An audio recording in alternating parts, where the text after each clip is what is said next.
Welcome back to Outdoors with Larry Ray on ESPN 790 AM. Brought to you proudly by the Tennessee Wildlife and Resources Agency.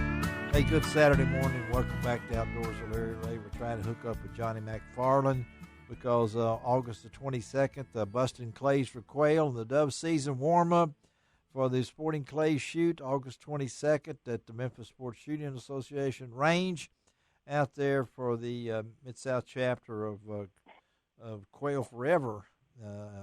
But anyway, Johnny McFarland, if you're interested in that, you can call Johnny at 901-832-8698. We'll try to get him. But, Dave, I know you're going to be going to the Grand Championships, which is normally in Sparta, Illinois. Tell our listeners what's happened on that. Well, of course, the Amateur Trap Shooting Association, they sponsor this. This is the big one coming up, what they call the Grand American. It's the World Trap Shooting Championships. But unfortunately, the facility that it's normally shot at is in Sparta, Illinois, and it is owned by the Illinois Department of Natural Resources. Okay. And with their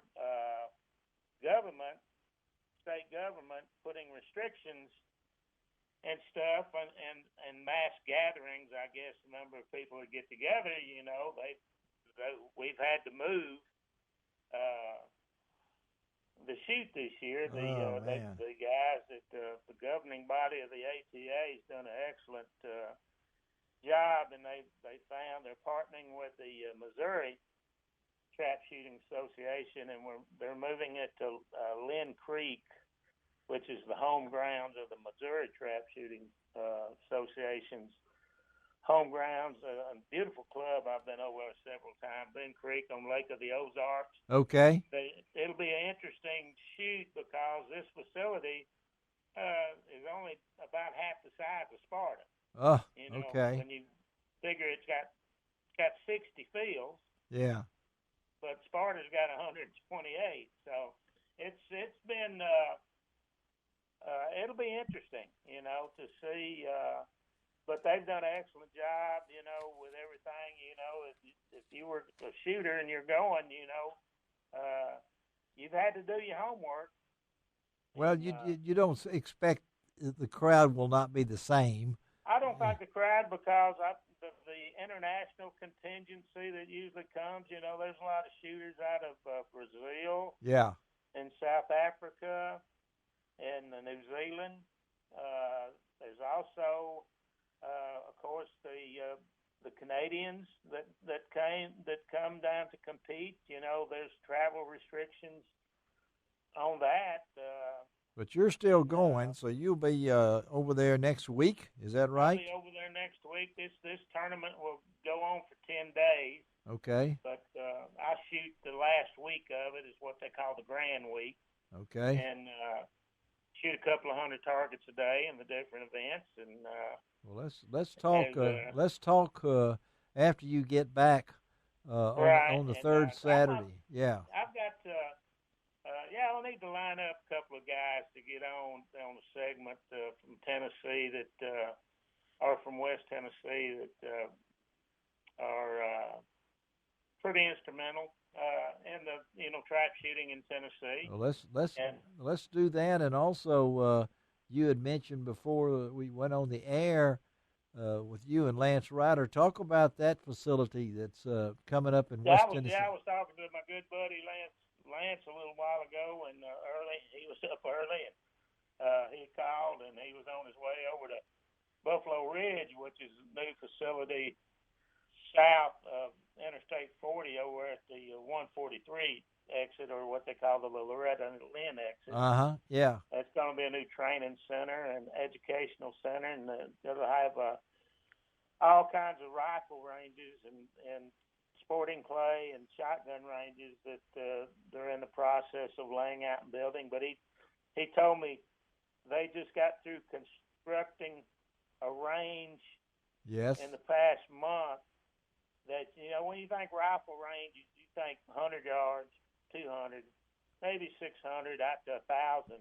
Quickly down under, I think 1,000 with Tom Selleck. Well, you can think of one 1 mile. I can't think of that. No, I can't 1 think. mile. Yeah. And we were talking about it, and they had some gentlemen we know from Barrett. You know, from out of Murfreesboro. Right. There. Yeah. Uh-huh. Barrett Manufacturing, probably the mecca for long-range rifles. That is long range. Yeah. And they had was talking about they brought some of those rifles out, which is phenomenal. Yeah, I would like to. Said he had one that they let him shoot, and on the second try, he hit the target at 1 mile. Who did? Lance. Lance did? Yeah. Okay. And this is out. He said I opened the bolt and got up and says I'm quitting right now. So what kind of rifles are these? I mean, are they? It'll be interesting to talk some of the calibers, that they shoot, but it's fun, just the ballistics alone, shooting at that distance. 1 mile. 1 mile. The arc. He said the arc of the bullet, when it leaves the muzzle, as it travels downrange, is like over 100 feet above the line of sight. Come on. Yeah. And so is this the facility open? Is it? No, it's in the works. It's still in the planning stages, but it's going to be open here on down the line, probably in a couple of years. And it's right there at the Loretta Lynn exit? I mean... right there. You turn south on Highway 13. It's right off Highway 13. Yep. It's below the Gene, Loretta Lynn. we know where that is, Gene. There. Yeah, we know. Yeah. We know where that is with a 1 mile shooting range. 1 mile, 1 mile yards. It's just it blows my mind just thinking about it. Well, of course, Cooling Down Under is one of my favorite movies with Tom Selleck and Alan Jackman, and he shoots that sharp rifle, with loaded. You would know what kind of ammo he puts in there. Those 4-inch long bullets, so to speak, and hits that. Golly, just blows the mind. And there is a lot of things going on, folks. We really want to remind you that yes, the raffle is still going on for the to win all the prizes. The waterfowl drawings have been done, and you should know whether you're going to get drawn or anything like that. And again, on next week's show, we will have Ron Wong and John Gordon will be our co-host, and we're going to talk to Mark Copley of Strike King. Mark and his family are moving to South Carolina, where he will be shifted in operations there, but has had a long, distinguished career at Strike King, grew up here in Memphis, and talked to him about his career. Chris Johnson, pro bass angler Chris Johnson, who won the recent Bassmaster Elite Tournament on the St. Lawrence River. And get this, in 4 days, a 4-day total of 20 smallmouth bass weighing almost 100 pounds. Oh, my gosh. Yes. And I used to know a group of guys that would go up in that region and bass fish every year. Yeah. And, on that St. Lawrence and that Thousand Island area up there. Oh, yeah. He said the locals up there could care less about smallmouth. They're all wildlife crazy up there. Well, I'm telling you what, these smallmouths up there, but Chris is going to be on the show next week and still working on some other guests as we celebrate our 19th anniversary show. And, of course, we couldn't have done all these years without all the co-hosts we've had over the years, all the show producers, with Shelby McCall. I could go through a list of them of when we started. Like I said, Gene was there in the dungeon at 1960 Union Avenue, early Saturday mornings back then. I think. Right, I think we were our show at one time, and then we went to 2, and we're now, of course, back to 90 minutes right now. So we will talk to Dave on that third Saturday with Frank Barton, talking about his trip to the Grand and now in Missouri, and talk a little bit. Maybe he can hook us up with some other shooters or something along that line. But I know the Pun Master, you got another one for us as we close out here pretty soon? Yeah, I got some words of wisdom from my old pappy. He always said when the guys are too big for their britches, they will be exposed in the end. Oh, me. When the guys are too big for their britches, they will be exposed in the end. Okay. I'm still stuck on those guys pushing a car down the road, and the guy jumps in and wonders what's going on there. I mean, he thought he was in a ghost car. I thought it was a ghost car there and everything. I think you need to go home and dig your shovels out because, 1st of August golf tournament in Memphis, it's going to rain.